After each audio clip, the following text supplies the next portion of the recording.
It don't make no damn sense. But there's a lot to discuss here on the financial side. There's a lot to discuss here on the culture side. There's a lot to discuss here on the social side. So get comfortable, buckle up a seatbelt. We're going to get started on drboystv.com right now.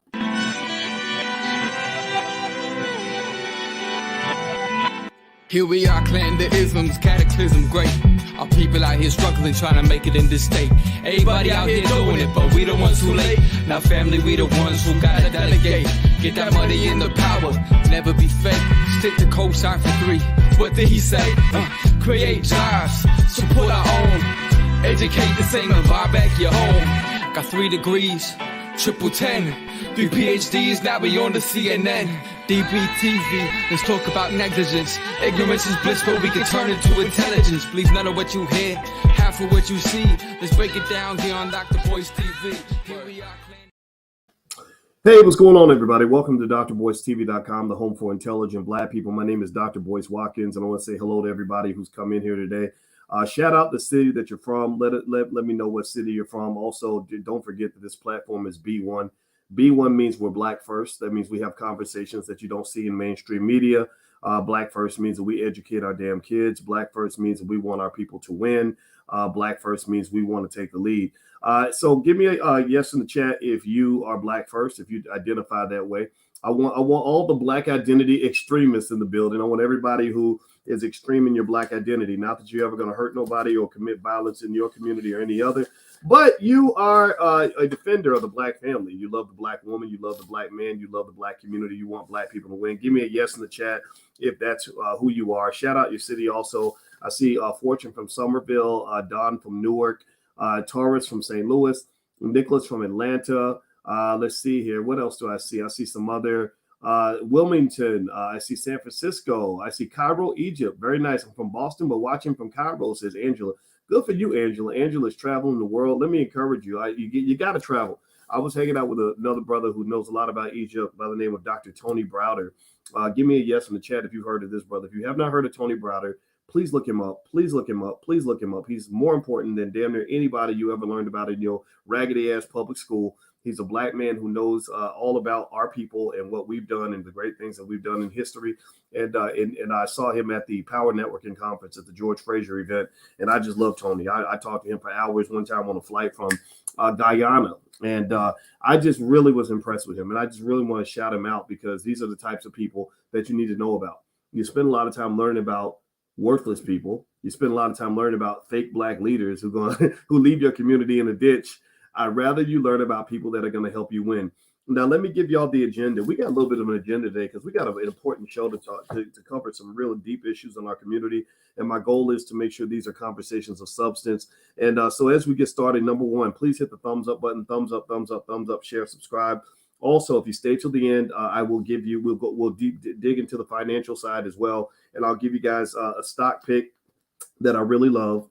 So at the end, I'm gonna give you the stock pick of the week. This is the stock I bought shares in, and I believe it's a good investment. And also, we're gonna talk about some other things. And also, I want to mention to everybody, I have to say this: there are a lot of fake spam accounts that pretend. I guess if you're an influencer, there are people that clone your account and all that. So I have a lot of Boyce Watkins clones out there. I guess they say what is it? Imitation is a form of flattery or a sign of respect or something. So they're imitating me, they're cloning me, and they're messaging a lot of you in the chat. And give me a yes if any of these people have hit you up. If they hit you up and say, hey, join my WhatsApp or sign up, give me money for this crypto thing or whatever, please don't do it. I don't want you to lose money. Also, please report that account so nobody else gets hurt. So I just want to have to mention that that's a PSA I got to kind of start my conversation with. All right, so let me just dive right in. And so in this discussion, and by the way, we're on Spotify, in case y'all don't know. You look up the Dr. Boyce Breakdown on Spotify. We're on Spotify, Apple, all that. How many of you, give me a yes or no, how many of you know, if I say the name Mike Hickman, how many of y'all know who Mike Hickman is? Give me a yes in the chat if you've heard the story about Mike Hickman. Mike Hickman, it was tragic as shit. It was the saddest story I ever saw. This brother, he's a youth football coach. He's a father. I believe he might be a grandfather, 43-year-old Black man. His son, Little Mike, was a player for a football team. I want to say was it the Dallas Dragons? I can't remember. I got the story in front of me. I'll let you guys know for sure. But anyway, this guy gets in a situation where there's a fight. after the football game, a fight over a call. There was a call made by the refs. The other team didn't like it. Mike Hickman was the guy who was he holds the down marker on the football field. That was his job. He held the down marker. And apparently it got out of control. Next thing you know, Mr. Hickman is no longer with us. He is now deceased. And the little children got the distinct pleasure of watching this man die. Right? And I'm joking when I say distinct pleasure. I'm being real cynical when I say that. They got the trauma. They were hand-delivered trauma. The black men that were supposed to be protecting them, the black men that were supposed to be guiding them, the black men that were supposed to be helping them become better men, served them a big bowl of trauma that's going to stay with them for the rest of their life.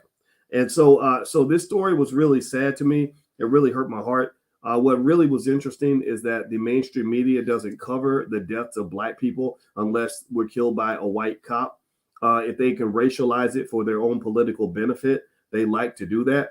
If it had been a white man who shot him, it would have been all over the news. But the fact that he was shot by a black man means that the news, mainstream white media doesn't cover this type of thing. And all those Negroes who work for these white media outlets are not allowed to cover these things because they don't own the platform. They don't own anything. So they're not able to actually talk about the things happening in our community. They can only talk about things that white folks allow them to talk about.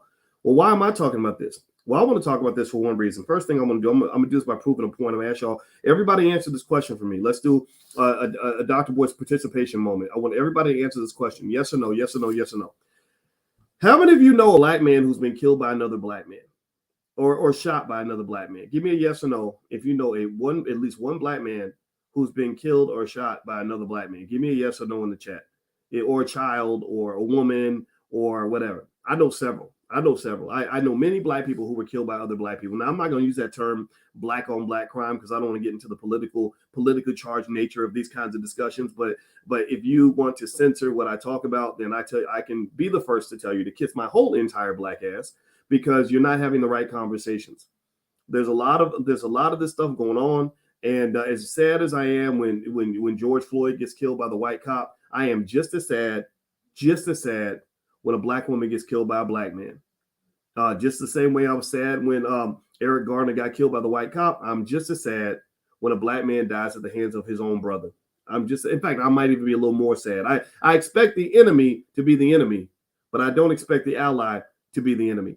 You see, my father used to love old Godfather movies. My father is he's a little bit of a thug. He went to the Vietnam War. He's killed people before. He was a cop for 25 years. And so he liked all those Godfather movies. And he used to say to me, he said to me when I was younger, he said, you keep your enemies close and your friends closer. And I said, wait a minute, wait, what? And he said, yeah, keep your enemies close and your friends closer. I said, no, but I think you have it the other way around. It's to keep your friends close and your enemies closer. He said, no. He said, you keep your friends closer because your friends are the ones that are the quickest to take you out. He said, you're ready for your enemies. When your enemies come in, you like this. You're ready to fight. When your friend comes in, you'll turn your back so he can put the knife right in it. Y'all know what I'm talking about. And in fact, that's how the mafia would kill you. I saw this whole story about a guy who pissed off a mafia boss, and he didn't send the enemy to kill him. He didn't send a bunch of armed gunmen that he didn't know. He sent his very best friend to the house so that he would let him in, go to the fridge to get him a beer, and then pop back in the head. That's how you do it. It ain't your enemies that take you out. Sometimes it's going to be your allies. It's going to be your friends. It's going to be the person that looks like you. And that's what I see when I see some of this crazy stuff that happens in our community. I don't think, first of all, I don't think the whole community has to take responsibility for every ignorant thing that another black person does. Give me a yes if you understand what I'm saying. I don't think, most y'all, give me a yes in the chat if you are a person who would never, ever shoot another black person under almost any circumstance, unless you really had to. Somebody's trying to kill your family or hurt your daughter. I get that. But all those bets aside, give me a yes in the chat if you are a person who would never, ever, ever, ever, ever, ever, ever, ever, ever, ever, ever, ever, ever shoot another person. Okay, right. So I think that's important to acknowledge because, excuse me, when we have these conversations, we get into these discussions sometimes where we'll be like, we need to stop doing this, or we need to start doing better, or we need to, and it's like, where's the we? Where's the we? Most of the black men I know are real men. Most of the black men I know are not going to shoot somebody over a goddamn Pee-wee League football game, even over a grown-up football game. Seriously, so I think that's important to understand and acknowledge that Most black people don't do this shit at all. Most black people don't think this is cool. And by the way, I'm gonna stop cussing. I know it's Sunday, so I'm gonna try to slow it down. But y'all know I gotta let it out.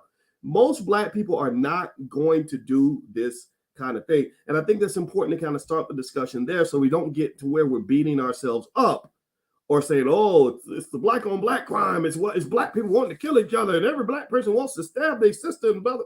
No, we don't do that. But black people, that's not. Like Joe Biden used to say, if you don't vote for me, then you ain't black. That old raggedy crap he said. Well, if you want to kill other black people, then you ain't black. If you want to kill your brother, then you ain't black. I'm sorry. That's my vote right now, that if you're trying to kill other black people, you ain't black. In fact, you're worse than a Klansman, because if a Klansman is coming, that's my enemy. I'm ready for that. I'm ready for that fight. But when my brother shows up, I'm expecting love. I'm expecting support. I'm expecting something that's mutually beneficial. I'm not expecting my brother to be the guy who kills me. So let's just be clear about that. So do me a favor, thumbs up, share, subscribe if you have not done that yet. Like I said, I mentioned to you guys earlier, at the end of the conversation, I always give you guys a stock pick of the week. So I'm gonna give you a stock pick of the week since we're starting the week right now. So we're talking about Mike Hickman. Mike Hickman is a brother who was killed at a youth football game. He was apparently one of the officials. He carried the first down marker. That's an important job. That's where you mark the first downs and all that. And I read the whole story. And basically, and I'm a big football fan. I'm an Ohio State Buckeye. I used to be a track coach, so I never coached football, but I used to play it all the time. And I love football. Even when football season starts now, I follow the NFL. I follow college football, all that stuff. So the story was really interesting. So here's what happened. Basically, there were two teams, and it was literally. And here's the shit that's crazy to me. This makes me say, why did somebody have to die on this day? I'm not saying I would get it if it was like the championship, but at least with the championship, you can be like, okay, the emotions got out of control. It was the national championship or the league title, guys, it wasn't even like it was a playoff game. In fact, it wasn't even a regular season game. You know what it was? I swear to God, I'm not kidding. It was a scrimmage. Scrimmages, in case you don't know, in case you don't follow sports, a scrimmage ain't even a real fucking game. A scrimmage is what you do for fun, to just see if your quarterback can throw the ball, if your defenders know how to play. A scrimmage is literally. So this was a scrimmage for 8-year-olds, 8 and 9-year-olds. That's what this was. So I really want you to sit for a moment, and I need us to kind of collectively meditate on the sheer niggerosity, on the extraordinary niggatry of this idea of a black man being murdered over a youth scrimmage. I need y'all to kind of pop in on that. Somebody says, stay on topic, bro. This is where you lose us. No, if I lose you, then you ain't supposed to be here. If I lose you, then I need you to go, because I need us to stop for a moment as black people and process what this looks like, feels like, how this looks to the children, just what this is. And this is, and again, you guys know, I could talk about the economics of this, and I'm going to break down the economics, but also I'm not a finance professor who happens to be black. I am a black man who happens to be a finance professor. My PhD is legit. You can look it up. I got it from Ohio State. But I have a bigger PhD in black male-itis, and the many things that hold us back as people. And one of the problems that we have as black men, one of the reasons you're not respected around the world, one of the reasons that your families are falling apart, one of the reasons that you have so many issues is that you have too many 45-year-old teenagers in your community. You have too many men who, for whatever reason, never grew up. You have too many men who cling on to a culture. BET, that white-owned network that does content for black people to control your minds, BET will say, this is the culture. This is the culture. And what I see when I see the culture is I see a lot of really irresponsible behavior on the part of black men, where you're looking up to men like the rapper Future with 8 kids with 8 babies mamas. You're looking up to men who run around rapping about murdering other black people. If a white person did it, you go crazy, but a black person does it, you think it's lit. You have a culture that talks about extreme financial irresponsibility, which I'm going to get to that because there's a huge financial angle to this. Whenever you have some this little wannabe gangster thugging and you a millionaire, it's going to have a financial angle. I'm about to break all that down for you. So my point is to say that you have a big issue of immaturity being heavily pushed in the black community. The grown-ass men are not the men that they put on TV. They don't put the mature black men on TV. They don't put the responsible black men on TV. They don't put the good husbands and fathers on TV. They always introduce you to crazy, weird gangster thugs who want to throw their life away at every available opportunity. And unfortunately, there's a lot of men who imitate this behavior. Why? Well, because media matters. You might think, well, it's just a song. It's just a movie. It's just entertainment. Well, ain't no such thing as just entertainment. You don't understand. My wife is one of the world's leading experts on the subconscious mind. And one of the things she talks to me all the time, she said, your mind don't know the difference between make-believe and real life half the damn time. Your subconscious mind, you might think it's just entertainment, and that's where they get you. That's where they get you. Shout out to the Jewish community who was smart enough to create Hollywood, where they know the power of media in terms of shaping people's minds. In the 1970s, when they started putting pimp movies on TV, and Goldie the Pimp became one of the most respected black men in America, guess what? My daddy's generation, they talked about how they started dressing like pimps. Go look at anybody got a daddy who used to try to dress like a pimp back in the day with some old crocodile boots and a big old furry hat with a feather in it and a big long coat. Did anybody remember that? Anybody remember when black men were dressing like pimps? Anybody know what I'm talking about? Anybody got a daddy or granddaddy? Maybe because I'm 50, so maybe it's your granddaddy. Anybody go look at old pictures of your granddaddy from the 70s, and you'll probably find some evidence of pimpatry up in some of those pictures. You're gonna find some images that will disturb you because he watched something in a movie and he started imitating that. He started personifying that. What do you think Snoop Dogg got these lyrics like, we don't love them hoes? Why do you think Snoop was running around with Bishop Magic Don Juan, a big guy in a big shiny lime green suit with a pimp cane? And Snoop Dogg, you would show up to the VMA Awards with two women on a leash. Well, because pimping became cool. Disrespecting your women became like how you presented yourself as a man. That was something media created. Hollywood created that. They could have created black men who wanted to be intelligent. They could have created a group of black men who wanted to be computer engineers. They could have created black men that wanted to go out and take care of their families, but no, they created black men who fulfilled these stereotypes.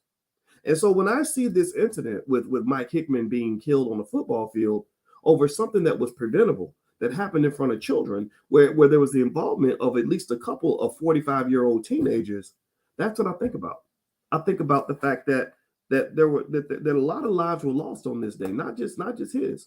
But I'm gonna talk about Aqib Talib, the former NFL star who started the fight. Some of y'all wonder why Aqib's picture is up there. The reason Aqib Talib, who was a great football player, who made millions of dollars, who had a lot to lose, was in the picture is because Aqib Talib, according to the witnesses and according to some video that I saw, he allegedly started this fight. Now, again, I think things need to be settled out in court. I can't be the judge and jury of any of this, but a lot of the people that were there were saying he threw the first punch. He was the first one that went out to get gangster. And now he's going to pay. Give me a yes or no. Give me a yes or no.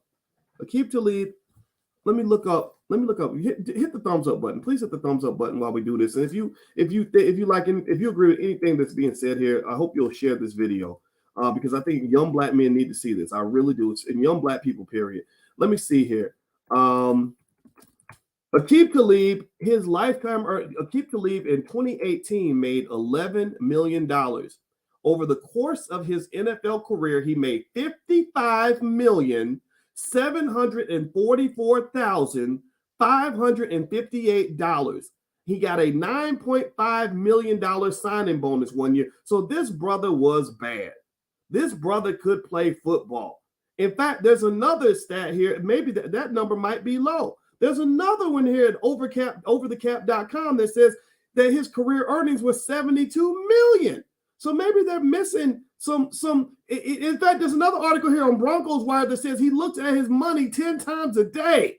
This brother looked at his money 10 times a day. So what I really want to ask him, and I'm not judging, I'm not being mean, I'm not dissing, I'm just saying, brother, if you was looking at your money 10 times a day, were you looking at your money when you decided to run out onto the football field and get wrapped up into some gangster shit that might leave your brother in prison for life and leave you broke?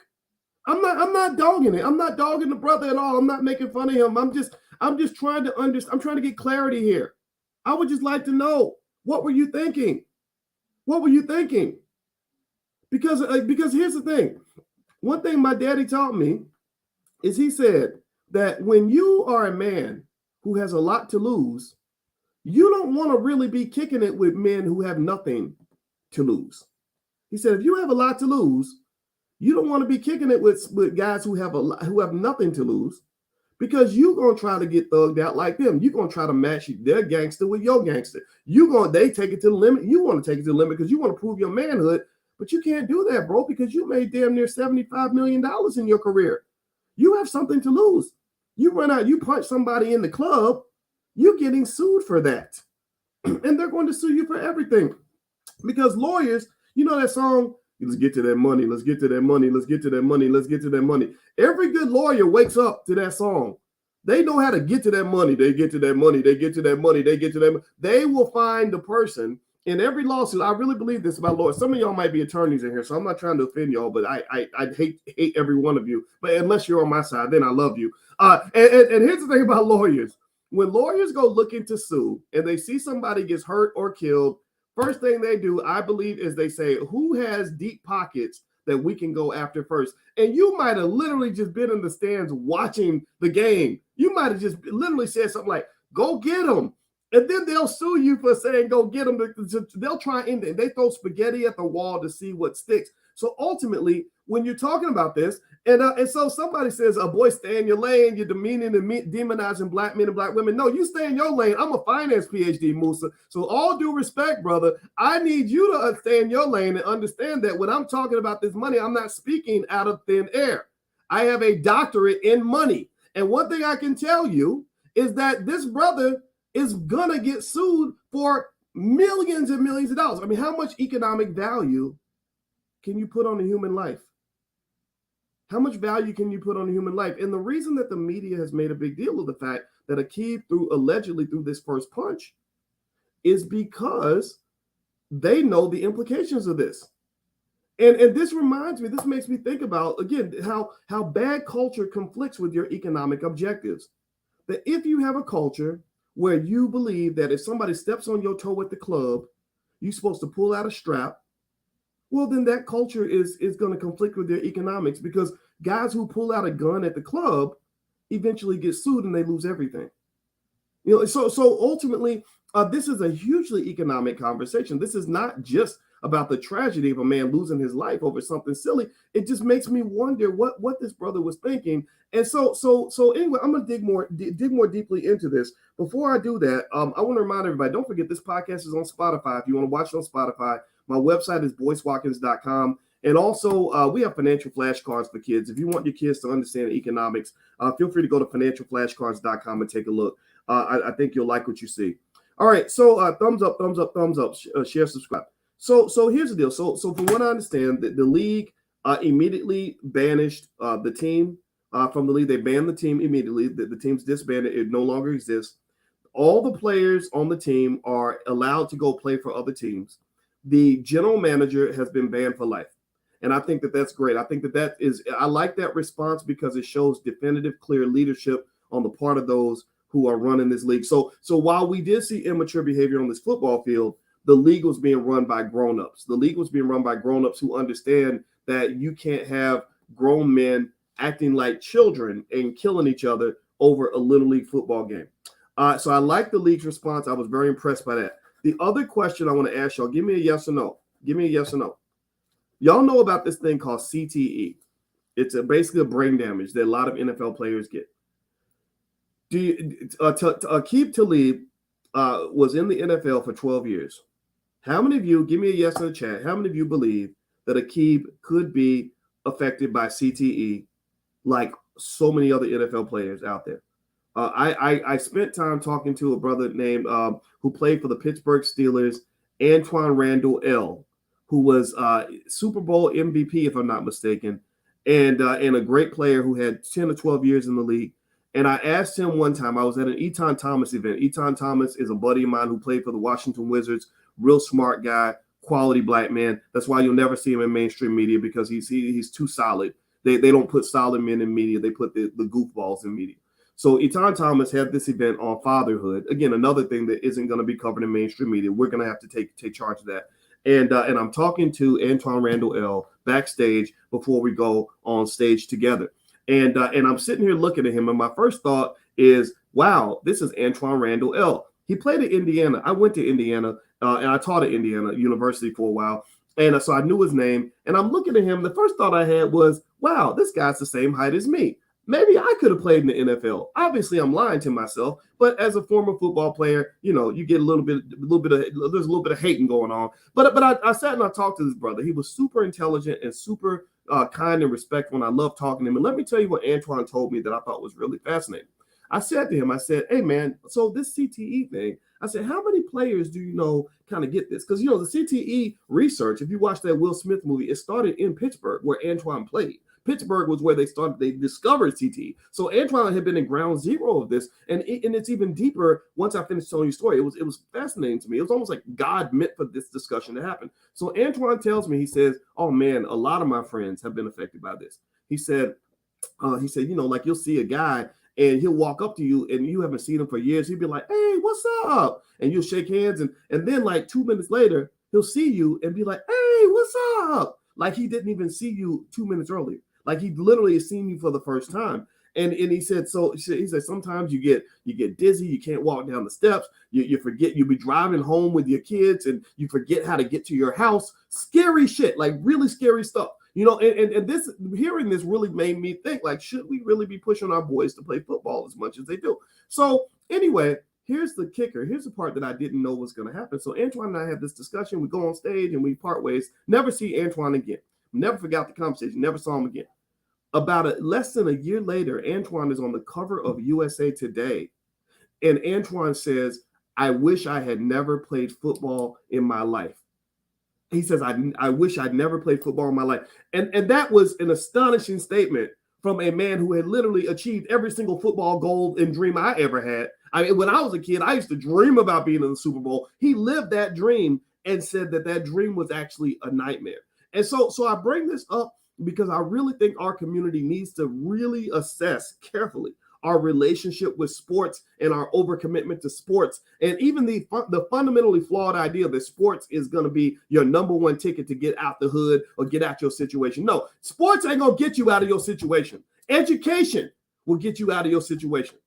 Football and basketball ain't going to get you out of your situation. Learning how to make money and starting a business, black man, that'll get you out of your situation.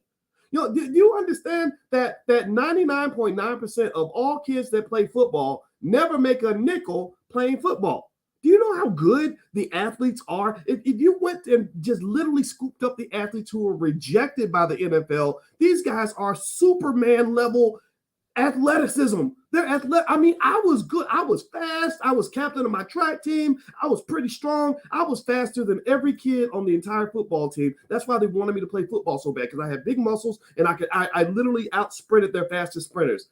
Do you know that when I saw athletes who literally played at the University of Kentucky, which is not known for football at the time, they really sucked. Do you understand that I would get on the basketball court with these guys or race these guys, and I felt like I was running against supermen? Their athletic abilities off the chain, and this was at the University of Kentucky. They didn't even go to the NFL in Kentucky. And all these guys, I swear to God, it freaked me out. I remember I was pretty logical for a 19-year-old, and I would be like, you think you're going to the NFL, but you play for Kentucky. Like, there's guys at Alabama that are better than you. They're Texas and Ohio. You're at Kentucky. That's not going to happen. Is that you? What's your plan B, bro? You got a plan B, right? They would have, a lot of these guys had no plan B. Going through school, can't even read, literally thinking that you're going to go to the NFL. Well, why wouldn't you think that? Because you have to be extraordinarily good to even get a chance to even play at a mediocre school like a Kentucky. Their team's better now, but they pretty much generally aren't that great. So my point is to say that black men have been misled by this whole sports illusion. That's my point. I think sports are fun. I think sports are an awesome way to learn about hard work. I think sports are a great way. Sports taught me a lot about consistency, discipline, mental toughness, setting goals, teamwork. I learned a lot of those things from sports. But one thing I didn't learn from sports was how to go make that bread. I learned how to make that bread by taking classes on entrepreneurship. I learned how to make that bread by becoming an investor. I learned how to make that bread by engaging in the critical thinking necessary to survive this society as a Black man where people want to take you out every single day of the week. So what I'm sitting here trying to tell you is that you're getting the wrong messages. That's why so many of your men are failing. That's why you have a community with where you have some pockets of it, not the entire community, but you've got a lot of these 45-year-old teenagers who unfortunately were influenced by this media that wants to see you fail. They want to see you broke. They want to see you fall on your face so they can say, ha ha, look at those people. That's what they do. That's what they do. Give a Negro $80 million, he going to blow it. He going to give it all to his white and Jewish attorneys and whoever, because they're going to be defending his ass because he went to the club and got caught up in some bullshit. That's my point. That's what I'm saying to you. So let me keep going. Do me a favor. Thumbs up, share, subscribe. I apologize for cussing, but I'm not really. It's an apology, but not really an apology because it's who I am, and I can't apologize for that. And so the one thing I want to mention is in a couple minutes I'm going to let you guys know my stock pick of the week, and I also want to remind everybody, in case you don't know, we have the All Black National Convention happening in Charlotte, North Carolina. It's a gathering of Black people who want to succeed. It's a gathering of Black people who love their families. It's a gathering of Black people who love the community. It is extraordinary. It's the premier gathering for those who care about Black wealth, Black family, Black relationships, Black people, Black politics, all that. If that's your kind of thing, if that's who you are, then I hope you'll join us. It's in Charlotte, North Carolina at the downtown Sheraton, October 28th through the 30th.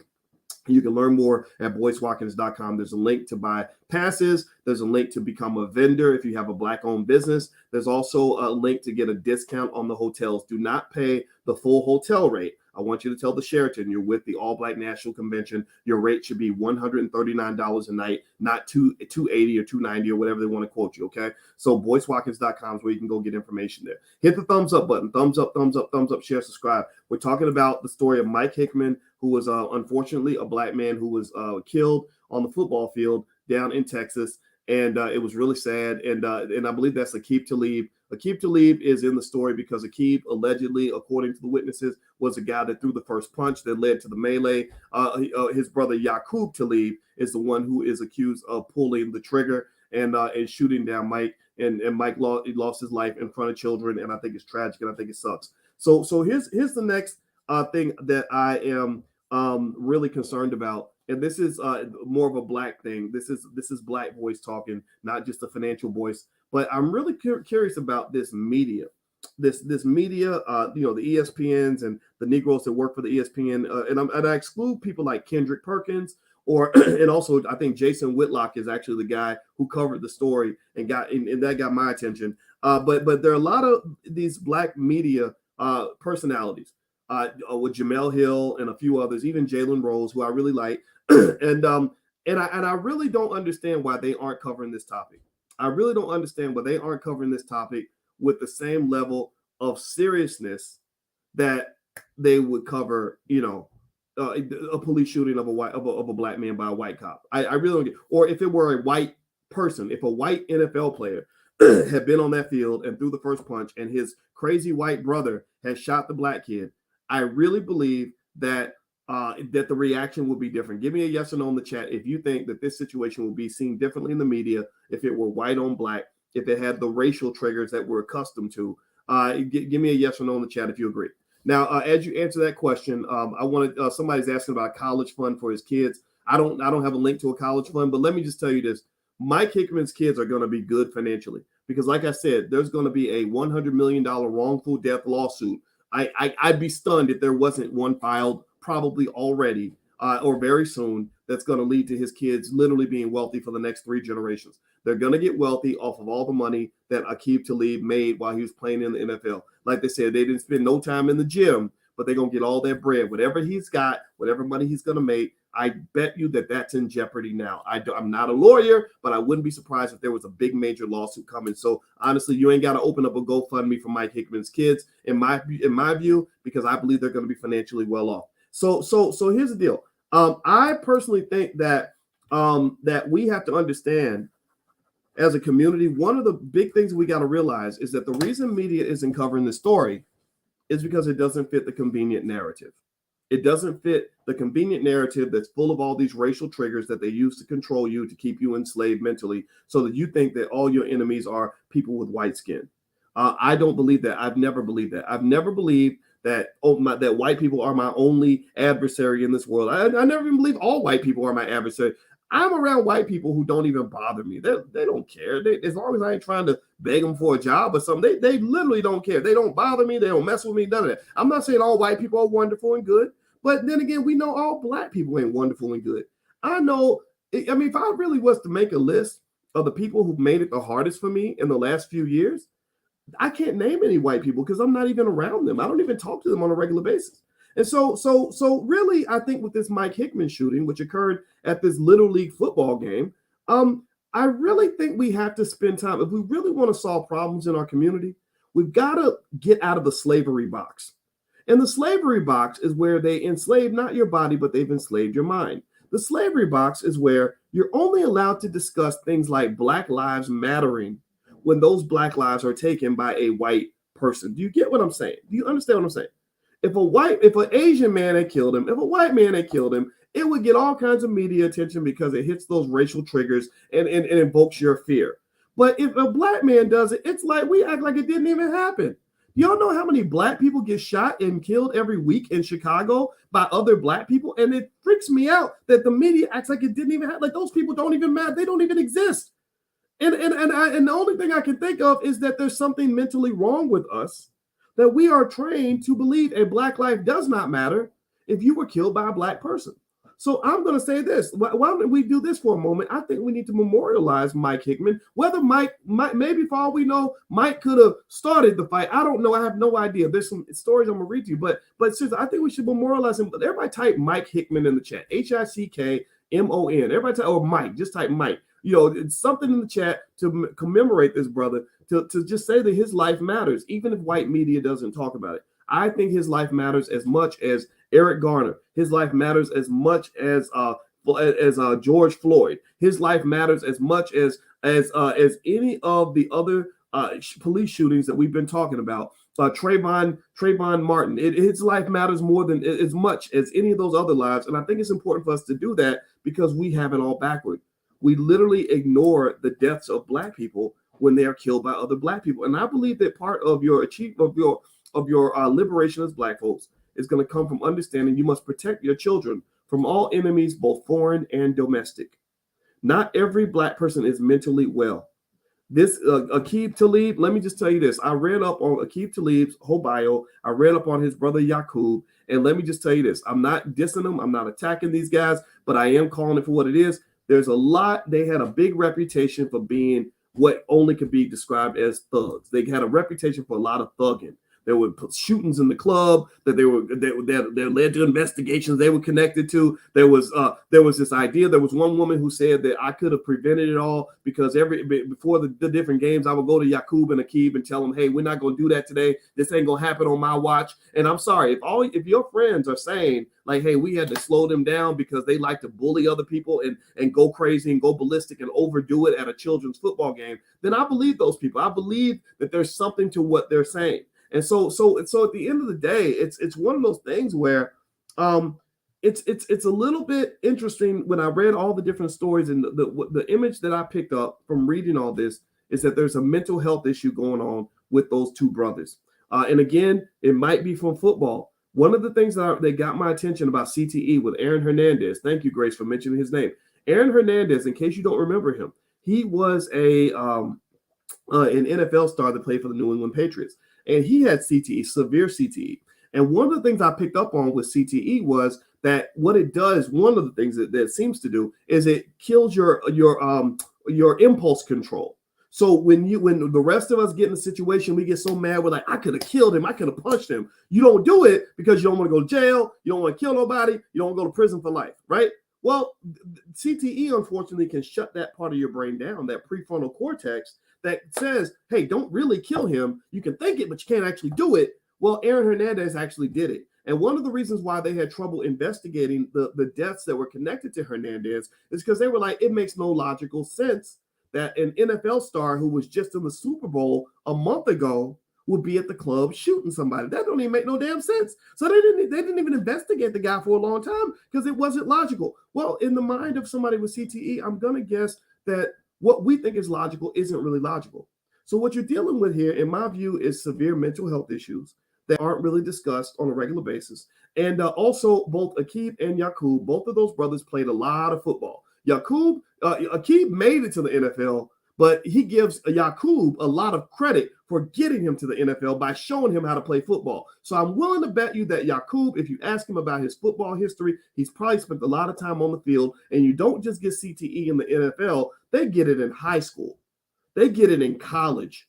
So you got a lot of black men who are walking around with a lot of brain damage. And it's not something to make fun of. It's not something to criticize, but it's a fact that people ignore. Whenever you hear a story, I'm going to kid you. Here's what goes on in my mind. Maybe I'm a little brain damaged. Who knows? I took some hits to the head when I was a baby. But whenever I hear a story about a man losing his temper and beating up a woman or punching out a cop, or what's that brother's name? Henry Ruggs III. Anybody know about Henry Ruggs III, who played for the Raiders? Henry Ruggs III got drunk, 22 years old, just signed a massive contract, $16 million contract. A lot of that money was guaranteed.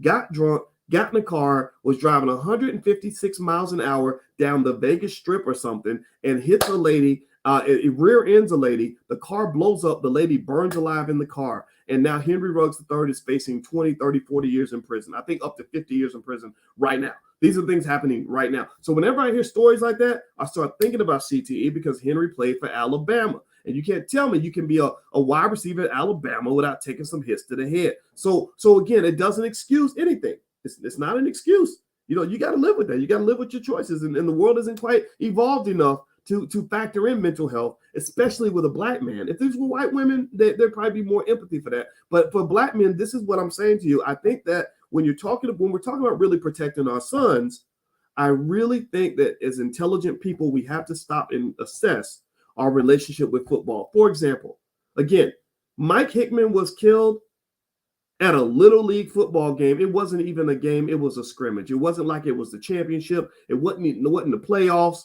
It wasn't even a regular season game. It was a scrimmage amongst peewee children. And so one question I would ask, and this is it's kind of, I'm really actually connecting two detached issues here, but I really wonder, just speaking on football, why can't little kids play flag football? Flag football, I play flag and I play tackle. Tackle kind of hurts. And when you're 8, I don't really know if tackle is necessary.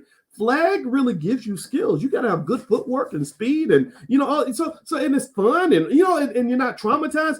Maybe flag is better for kids at that age. But then again, when they get older, things happen, and I'm probably a hypocrite on this because I'm a football fan, right? So a lot of us are conflicted by all of this, but I think because so many black men are affected by this, we have to think it through. And I encourage, and one thing I would tell you, anybody in here who has a son, how many of y'all have sons? Give me a yes in chat if you got a son. Say your son's name. Let's shout out our black boys, our little black kings that are going to grow up and become millionaires and very successful. I know they're going to be successful because their parents are watching platforms like this. This is for intelligent people. This is not for everybody. Losers don't watch this channel. Winners watch this channel. So you're going to be a winner. So your kids are going to be winners. Shout out the name of your son. All right. So I think that overall, when you talk about protecting your son, I think it's important to kind of think carefully about what you want your son to be exposed to. And maybe I'm a little biased because I've just seen things. I've been around the world. I've met thousands of people. I've seen things. And let me tell you, the saddest thing I ever saw, and again, this is not meant to make anybody sad, scared, or traumatized, but I want to share this story because it was really affected me. Back in 2009, I got a call from Jesse Jackson's people to go see this kid who was in a hospital. And he was 32 years old. And when he was 17, he was a high school football star, a wide receiver, just like wide receiver. Who else was I thinking that was a wide receiver? Oh, just like Henry Ruggs III, he was a wide receiver. And this kid took a hit that paralyzed him from the neck down. 17 years old, prime of your life. You're about to start the great journey of life. Getting girls, living life, having fun, going to college to play football. All that's gone. He gets paralyzed from the neck down. So when he gets paralyzed from the neck down, the high school that he's with, everybody's sad, of course, and everybody's praying for him and all that. And of course, none of the prayers healed him. And they promised him, they said, we're going to take care of you for the rest of your life. You don't have to worry about any medical bills, right? What they did not tell him, though, was that they didn't think he was going to live that long. Because when you get paralyzed from the neck down, you don't understand. You can't even talking or breathing or eating is really hard to do when you're paralyzed from the neck down. You'd be amazed how much you need the rest of your body just to do basic things like that. Forget, saying hi, waving your arms at people and running down the street. You ain't doing that no more. So he's paralyzed from the neck down. So this kid, because he's so resilient, because because he's black and black people are just very powerful like that. He goes to the hospital and he tries to find a way to live a normal life. He never learns how to use his arms and legs. And instead of surviving 3 or 4 or 5 years like they thought he would, he survived another 15 years. He was 32 years old when I met him. And so here's the thing, because he lived longer than they expected, his insurance money ran out. This was that fine print at the bottom of your insurance policy that says that if your medical bills go above a certain amount, it might be $1 million or $2 million. They're like, okay, we out. We're not paying no more of these bills. So they were literally about to cut all of his medical coverage, right, just out of the blue. And they didn't even know that this clause was in there. All these people that were giving him hopes and prayers and making these promises, all those people were gone. And it was just me, him, and his mother in the hospital. And I remember watching this poor kid and just thinking about how much of his life he lost. And I felt so bad for him. And I remember him arguing with his mother because he was telling his mother, he said, Mama, I just want to die. He said, sometimes I just want to die. And the mother was like, no, baby, don't talk like that. Don't talk like, because she had dedicated her life to keeping him alive, but he wasn't enjoying life. He couldn't live life. There was no joy in getting up every day and having somebody help you to even breathe or talk, or he could barely talk to me. And when I saw that, it really affected me because it made me at least say, I think I want to make sure out of respect for him, one, I share his story. I don't have his name in front of me, though. I wish I had his name. But then two, I really think we all need to just know what we're getting into when we send our son on the football field. Sure, it's a 1 in a million shot, but it's also a 1 in a million shot that your child's going to make it to the damn NFL. So if we're going to talk about all the 1 in a million shots, we need to talk about all of them. There's that 1 in a million shot that you'll go to the NFL and make $100 million. And there's also that 1 in a million shot that you're going to take a bad hit, your spine gets cracked, the next thing you know, you're in a wheelchair for the rest of your life. So really, again, I think we have to consider our relationship with football and how deeply invested we want to be in that sport. One of the things I know about football and other sports is that the same energy, the same attitude, the same commitment, the same hard work necessary to do 2-a-day practices in 100-degree weather and do what you got to do to succeed on the football field, those same skills can be applied in business and will make you the biggest boss you've ever been in your life. The same attitude that it takes to go out and defeat and compete against other men and work yourself into the ground, that's the same attitude that The Rock used to be a guy who's going to be a billionaire one day. So sports is not the way out. Sports can be a pathway to you finding the way out. Sports can be the thing that gives you the value system that gets you to where you need to get to. Okay. And somebody says, it was his name Rocky. I believe that his name was Rocky. And also, by the way, I saw in the chat where somebody said they named their son after me.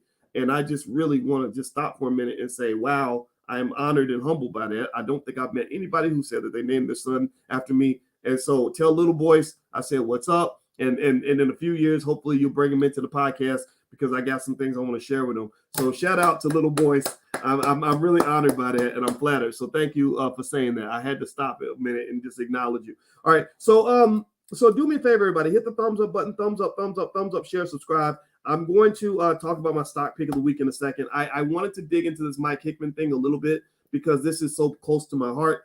Because it's not just a financial topic. It's also something that really affects our community. And it's one of those hidden ways that Black wealth gets destroyed.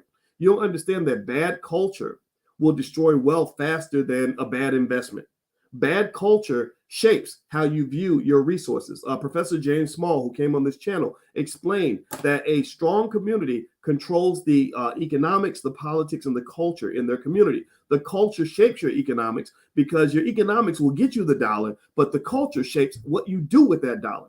Do you go and you give it away to a bunch of Europeans because you want to buy Gucci and Prada and you need that bullshit for validation? Or do you go support a Black-owned business because you care about the community?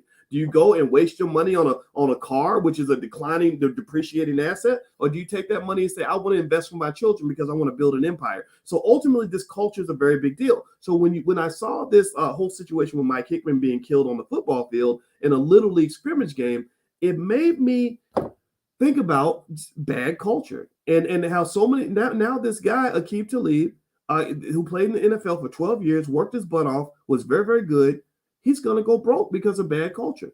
I don't understand. I really wish I could find out. Like, what is it? Who told you that it makes sense to be in the club getting into shootouts or to be bringing a gun to a football field? People knew this. There were people who actually said that they warned other people. Some people left early because they said, "Whoa, this dude has a gun. We're gonna get up out of here." And so I really think that culture is a little bit of a problem. I also think that maybe it's possible that we take Little League football a little too seriously. I get it. We're competitive. I get it. We want to win. I get it. You were state champion 20 years ago, and you're reliving your experience out there. I did that too. I was a track coach. When I was out there on the track, I wanted the kids to learn what I didn't learn. I wanted them to do the things I didn't do. I watch track and field to this day because I have a friend who actually was in the Olympics. His name, oh my goodness, why does his name disappear? I want to say his name because everybody should know about him. I don't have his name in front of me. Ronnie Baker, who was actually on my same high school track team, but he was 20 years younger than me, so he went to school later than I did. He was the 5th fastest man on earth, but I believe he's the fastest man on the planet because every man who beat him in the Olympics, Ronnie has beaten that man before. So Ronnie is that good, that fast. And I talked to Ronnie and I said, man, I'm so proud of you, not just because you're a good person, you're from my city and from my school, but you're really living the dream of all the things I wanted to do. I wanted to be able to line up with Fred Curley and the fastest men on earth and run the Olympic final, the men's 100-meter dash. And you really did it. So it really excites me to watch you do these things that I wish that I used to dream about doing. So I understand that. That's my point. I'm saying I get it. We see our boys out there playing football and we are just kind of connected to that experience. But God damn it, stop taking the shit so seriously, man. These are children, dude. These are kids. And this is not your life. I'm sorry. I know I'm not trying to diss anybody or do anything. But what I'm saying is, there's something. You got to reassess when you are a grown 45-year-old man and you're ready to fight somebody over a Little League, Pee Wee League football scrimmage. Are there any other things worth fighting for that are bigger than that? What message do we send to the children when you are the leaders of the community? You're the OGs. You're the bosses. You're the fathers. You're the leaders. And what is a child supposed to think when their daddy, who's like the rock of their life and the lead, or their football coach who they look up to because their daddy isn't there, is really out on the football field trying to get thugged out at the age of 47? Man, thugging ain't cool when you're 47 years old, brother. Maybe when you're 22, you can say, hey, I was under the wrong influences. When you're 47, dude, you are a grandfather. Some of y'all should know we should not on any level be condoning. When you talk about Dr. Claude Anderson and Powernomics, we talk about inappropriate behavior. We cannot, as men and women or anybody, as Black people, condone the behavior of 47-year-old thugged out grandpas who want to go out here and fight like they teenagers. Let it go, man. Okay, it was a bad call. That's what I read up on the whole situation. I read up on that one team, and it was 13-7, and they stopped him on a 4th and 1, and everybody was excited. They called a taunting penalty, which I hate. I hate penalties like that because the taunting penalty gave the ball back to the other team. So that's what caused Aqib and his brother to get mad, and Aqib ran out of the field and decided, allegedly, according to the video, to punch somebody, and his brother pulls out the strap and shoots the dude. Okay, I understand how all that happened, and I get it. If I were the coach, I'd be pissed too. I'd be mad as hell. I hate stupid penalties. Like, referees shouldn't even be making calls like that at the end of the game. I get it. But then there's a point where you say, it's just the children's game. And I got grown man shit to do back at home. It's just the kids' game. Like, it's just children. It's babies. Like, these kids in 2013, these children were being born. Like, they were in diapers. Just 7 years ago, they couldn't walk. They couldn't talk. They were infants. So you're literally killing each other. And again, I'm not saying everybody's responsible. The 2 people allegedly, according to the reports, responsible for this whole incident are Aqib Talib, who allegedly ran out on the field and threw the first punch. That's where his role is in this process. He did not squeeze the trigger, but they claim that he instigated this, which is why I believe he's going to be sued.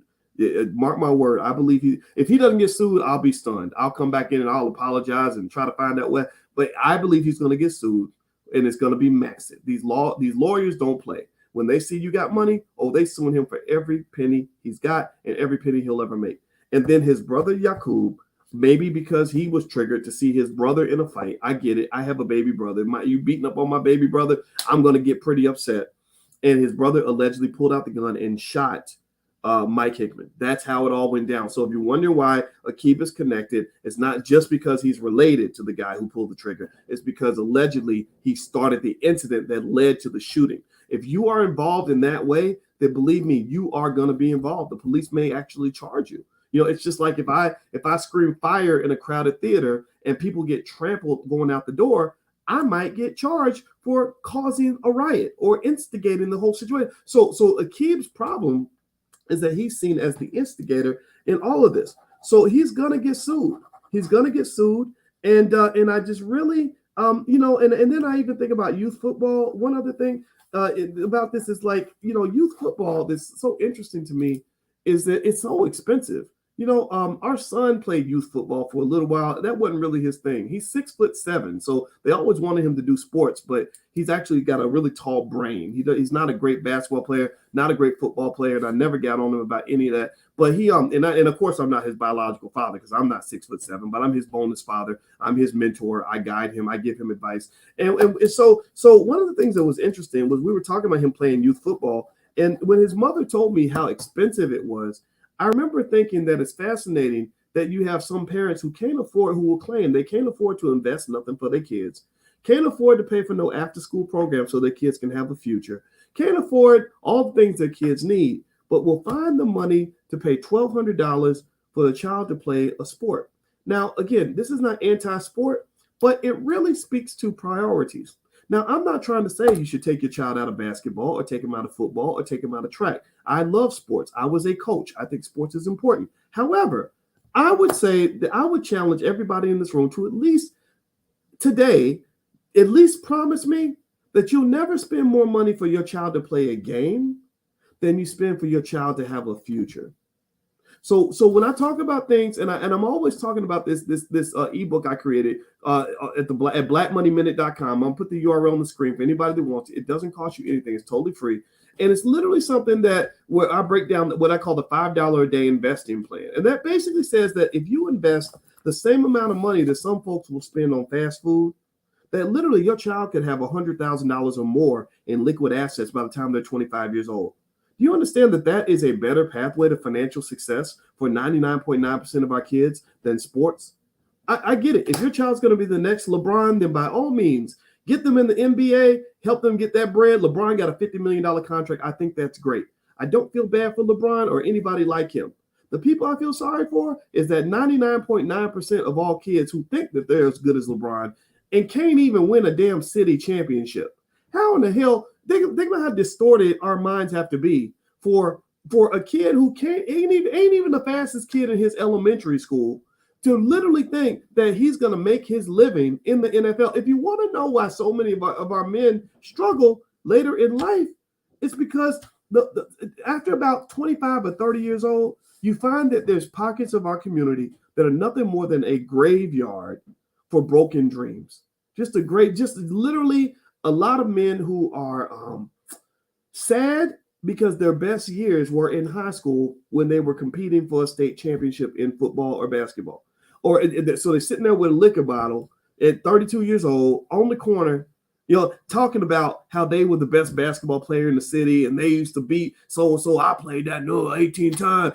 He can't beat me, man. He can't beat me. Well, yes, he can. Anybody can beat you because you're 33 years old and you got the body of a 60-year-old because you're drinking and smoking all day. Like anybody can beat you now. Like what you got to understand that when you talk about this game of life, there's levels to this shit. There's the children's games that you play when you are a child, and then there's grown man games that you play after the age of 18. So I get it. If you are a great athlete, that's wonderful. But my question would be, are you great at the game of life? A good example might be Michael Jordan. One of the guests actually at the All Black National Convention is a guy named Larry Miller, who was the CEO of the Air Jordan brand. So if you come to the convention, Larry will be there. And Larry Miller is a good friend of mine. And Larry Miller is, I love Larry because not only is he pro-Black, but he has a lot of wisdom on business. He took Michael Jordan's Air Jordan brand from $300 million a year to $3 billion a year. He's a brilliant guy. And Michael Jordan, to me, is a great example of making that transition from children's games to grown man games. He played basketball. He did it well. He made a lot of money, but then he made more money as a businessman. And I really believe that even if Jordan were not that great of an athlete, he would have been a successful businessman because he had the right attitude and he applied that attitude to everything he did. And so ultimately, I think that as Black men, we have to really have those conversations. There are lots of things you can learn from sports about how to succeed in life, but you have to make that transition. You do not want to be the 35-year-old dude who's sitting there still talking about shit you did 18 years ago when you were in high school. That is not cool. That is not lit. Your children will look at you like you're weird if that's all you can offer them in terms of the wisdom that a grown man is supposed to offer. Now, do me a favor, hit the thumbs up button, thumbs up, share, subscribe. On Instagram, it's about to end the Instagram live. I'm going to start it right back up so you can come right back in, but it ends after an hour. So I'm going to cut this Instagram live off. My Instagram is The Real Boyce Watkins. So if you guys want to follow me on Instagram, feel free to go to The Real Boyce Watkins. So give me a second here.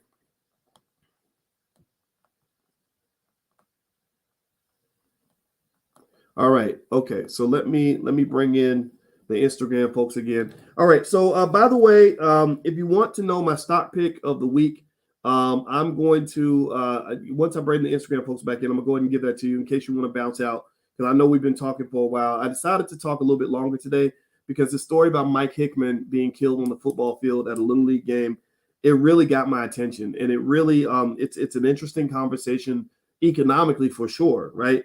Because you're talking about just the high cost of immaturity, the high cost of a lack of discipline, the fact that this NFL player, Aqib Talib, had no business being involved in any of this. And I get it, though. Sometimes you have relatives that pull you into situations that you shouldn't be involved with. And I really hate it for him because he's going to go broke off of this. And one of the things you have to understand is that there are people that depend on this. There are people who depend on bad culture as a way to extract wealth from athletes. The way they look at you, the way they talk about you is they say these Black men have no discipline. These Black men will chase anything that looks like a big butt and a smile. These Black men, they want to go thugging out. They want to go throw their money away. They want to go do silly things with their resources. So ultimately, you've got people, these nerds that went to Harvard and Yale, who went to law school, who are sitting there waiting for you to mess up. They're waiting for you to be distracted by the booty and the bling and the status and all these other things so that they can get your money. They can get your money by defending you in the court of law when you end up almost in prison like Henry Ruggs III. These lawyers are going to make probably $1 million or more off of him. When you talk about Aqib Talib and this whole situation where he decided to run out, allegedly, according to the video, according to witnesses, to run out and punch Mike Hickman, who was shot by his brother. Well, now there's going to be a massive lawsuit filed. So ultimately, one of the things that people forget about wealth is they don't understand that wealth don't mean nothing if you can't protect it. And protecting your wealth don't just mean fighting it out. Protecting your wealth also means smart decision making. Protecting your wealth means understanding when the game has changed for you. When you're navigating the world as a wealthy man, you can't navigate the world like a thug. Tupac died because he was a wealthy man trying to navigate the world as a thug. I love Tupac. I thought his music was brilliant. I thought Tupac represented so much. I think Tupac would have been great. Tupac would be a billionaire like Jay-Z if he continued to live. We bought Ice Cube in here, but here's the thing. I want you to pay attention. When you talk about that, a lot of this gangster stuff in hip-hop especially started really in the 90s with people in my generation. So if you look at even gangster rap, you can discern when you divide all the Black men who were making millions of dollars at that time in gangster rap, all of them could have been billionaires, especially Suge Knight. Suge Knight could be as rich as Elon Musk right now if Suge Knight didn't have the bad culture. It was the toxic culture that caused him to go in the other direction, where he's now serving all these years in prison. But Suge Knight was running Death Row Records. Death Row Records at that time was basically like the Apple computer of hip hop. They were literally the most lit, most powerful record label on the planet that everybody wanted to be a part of. They were bigger than Cash Money Records has ever been. Death Row Records could spit on a record and pee on it, and it would be a number. It would be a diamond, platinum, whatever the hell they do in it. I don't know what the different levels, gold, platinum, diamond, like all that. They were literally printing money at Death Row Records. Well, why did Death Row Records not become the multi-billion-dollar conglomerate it should have been? Bad culture. Bad culture will destroy your economics. You can't navigate as a wealthy man when you are throwing Negroes out the window because they wouldn't sign the contract, or you showing up putting guns to people's heads and punch them in the face. All that thug stuff, we were fed that into us. We were fed to believe that we're supposed to be the most violent, the most thuggish, the most hood, the most whatever, and we go, I'm gonna keep it real no matter what. Well, you know, in that era, I'm gonna give you some. This is Uncle Boyce talking. I hope it's okay. Give me a yes if it's okay for me to be Uncle Boyce for a minute. But Uncle Boyce would say, I need you to look at those rappers, and I want you to separate them in categories. You had the ones who took it too far, and then you had the ones who decided not to play checkers but chose to play chess. So you have the checker players who are thinking about the next move, and then you have the chess players who are thinking 8 moves down the block. So the checker players were Eazy-E. Eazy-E, remember he used to rap about how he would take a woman's vagina and put it in the freezer and all that, and then we want to uck you, we want to uck you, Easy. I want to uck you too, right? So he's getting all these women and getting in the bed with anybody that moves. What happened to Eazy-E? Anybody know? Eazy-E ain't with us no more, right? Died of AIDS. That's what happens, you know, when you do things like that. Not making fun of it, just calling out for facts.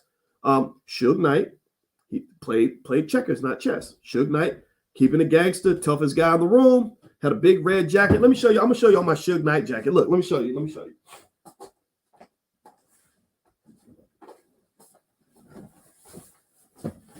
So, out of immense respect that I have for Suge Knight's brilliance, I'm gonna wear my Suge Knight jacket. Suge Knight, in my view, had the greatest opportunity of anybody. Not just because he had access to these rappers and all that. He wasn't the entertainer. He was the boss.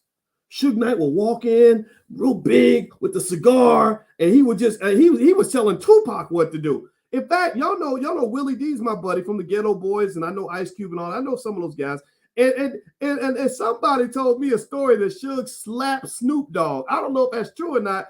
But that's the story, right? So Suge was the boss, and y'all know I believe in being the boss. I think it's great when black men are the boss. But the thing about being the boss is that there's a saying that says, "With great power comes great responsibility."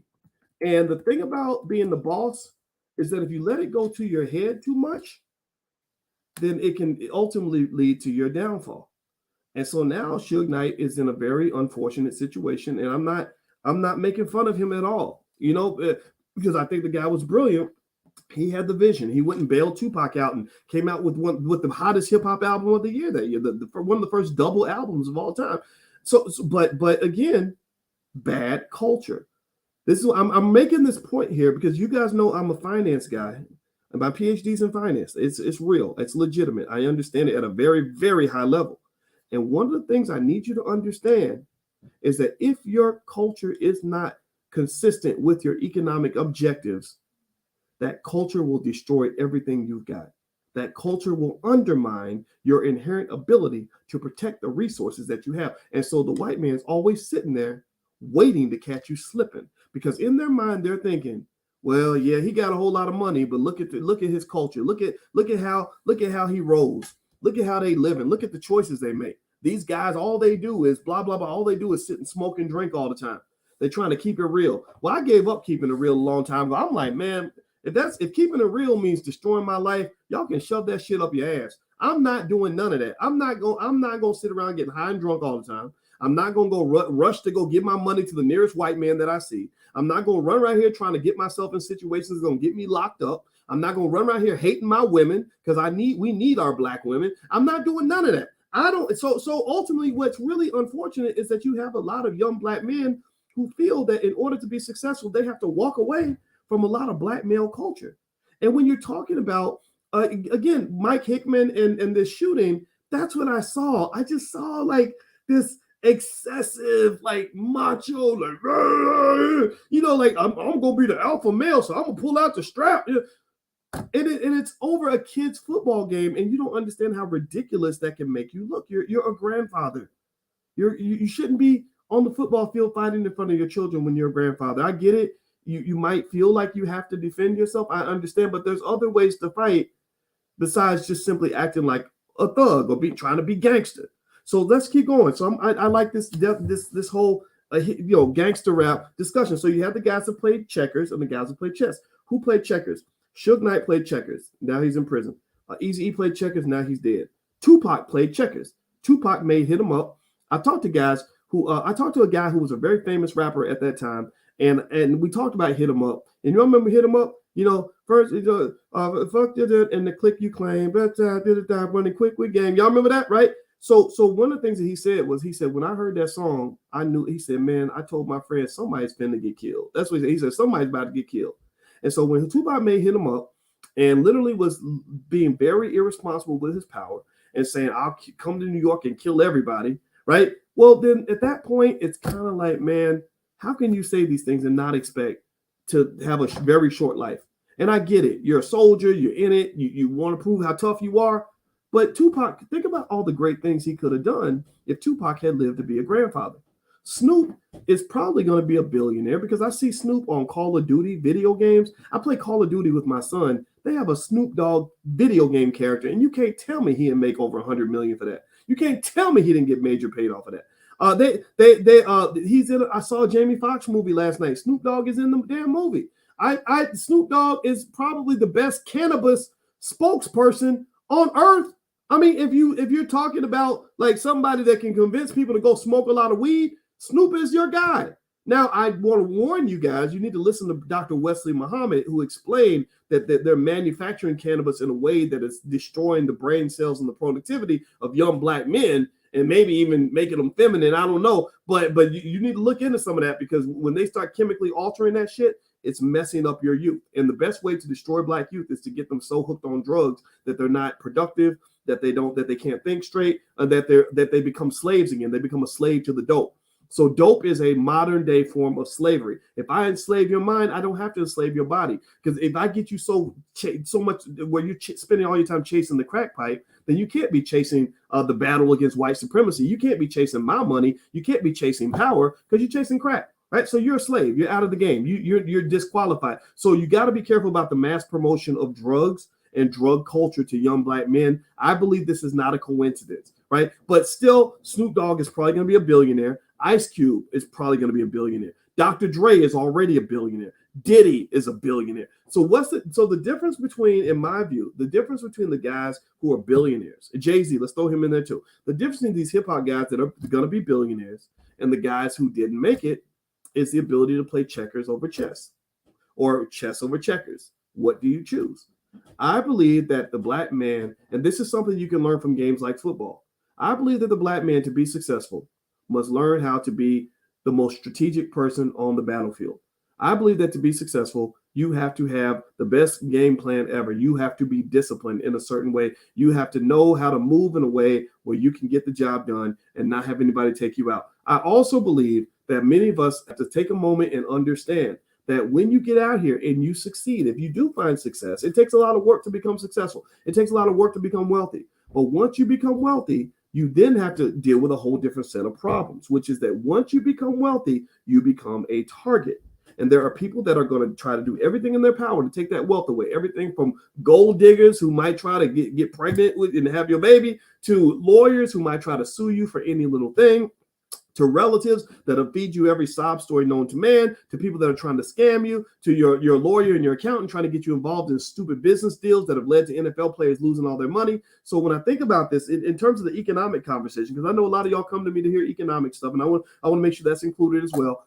Aqib Talib, to me, I would probably just kind of say to him, look, if there's some thug stuff going on, I don't think you need to be involved in any of that. Again, when you got that kind of money, if you really want to be gangster, you could pay somebody to go and get in somebody's face, but you don't need to be anywhere near any of that because you're no longer a teenager and you're no longer a regular dude.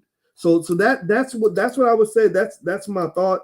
I hope that it was taken in the spirit that it was intended. I did not mean to attack or offend anybody. I have respect for everybody involved. My heart goes out to Mike Hickman and his family. My heart also goes out to the other victims, which is Aqib Talib and Yaqub and their family. I believe these guys are victims. I really do. I think that when you see a black man who does something that's just outrageous, out of character or whatever, again, you have the whole CTE issue, which is heavy in football. People don't talk about it, but I'm going to talk about it here. But then number two, I think that sometimes culture can lead you astray. Culture can make you think that manhood is something that is absolutely not. Culture can make you think that you want to keep it real for your boys when really ain't none of your boys going to be around when you are taken away from your children for the next 40 years because you have to do time in prison. I just spoke to a guy the other day who just got out of prison after 30 years after a shooting at the club. He shot somebody at a club. And I'll be damned. I swear, if I had a nickel every time I heard about a black man going to prison or dying because somebody got shot at the club, I'm gonna vomit. This was the number one reason back in the 90s when I was coming up. I heard about too many guys getting shot at the club and getting into shootouts at the club. I said, I'm not going to the damn club because going to the club, I need hazard pay to walk up in that motherfucker. If there's people getting shot because you're together to have a good time, there is something in the water that I don't want to drink. There's something toxic out here that I don't want any parts of. And so to me, this football incident where you got 45-year-old grandfathers out here thugging like teenagers, that is a symptom of the collective mental illness that has been imposed upon you by this white supremacist structure that promotes media to you that makes you into something that you're not supposed to be. You're 40 years old, you are a role model. You're 40, you are the OG. You are the leader. You are the teacher. You are the guide. You are the coach. You are the inspiration. You are the person that brings sense to the situation. You're the person who brings conflict resolution skills to these young men. You're not the one who's supposed to go out here and act like a damn kid. And I felt the same way when I saw Will Smith slap Chris Rock. I like Will Smith. I met his brother. His brother's very smart. His brother, Harry, I talked to Harry for hours because Harry's so smart. His family's brilliant. I love this guy. I love his family. And I did not understand the need as a 53-year-old man to run up and slap a 57-year-old man in the face. Again, you're grandfathers and you're fighting like kids. That ain't cool. Ain't nothing cool about that. You don't want that to be your legacy. I'm done talking. Thank you for listening. Let me give you my stock. I keep telling you guys I'm gonna give you the stock that I like, and I promise that I'm gonna deliver on that. The stock is it's the company. What's the company? It's an app company, and the ticker symbol is APP. I'm trying to remember the name. I think it's called AppLovin. That's it. The company's called AppLovin, and the ticker symbol is APP. Do I know when the stock's going to take off? No, nobody knows when the stock's going to take off. But I like this company a lot based on my research. So that's my stock pick of the week. If you'd like to also join us in class or anything like that, we have a great program. Basically, it should be called How to Make Money Without Working. And we talk about selling stock options and things like that as a way to generate income. You can go to drboyceprime.com if you'd like to join us. We're going to meet for class in a few days. And we're also doing a financial therapy session tonight because people don't understand how much mindset and psychology play a role in your wealth building process. So I actually got my wife to do some therapy sessions to help those of us who are trying to work with our family members to build wealth, who are dealing with financial anxiety, which is massive in our community. A lot of there's even things like financial infidelity. There's all kinds of stuff, financial trauma, believe it or not. She's a certified trauma professional. So ultimately we're doing that tonight, and we're gonna have some other stuff going on. So feel free to join us at drboyceprime.com. And that's it, guys. Hit the thumbs up button, thumbs up, share, subscribe. I will talk to you guys soon. Please have a wonderful day. I'm out. Peace.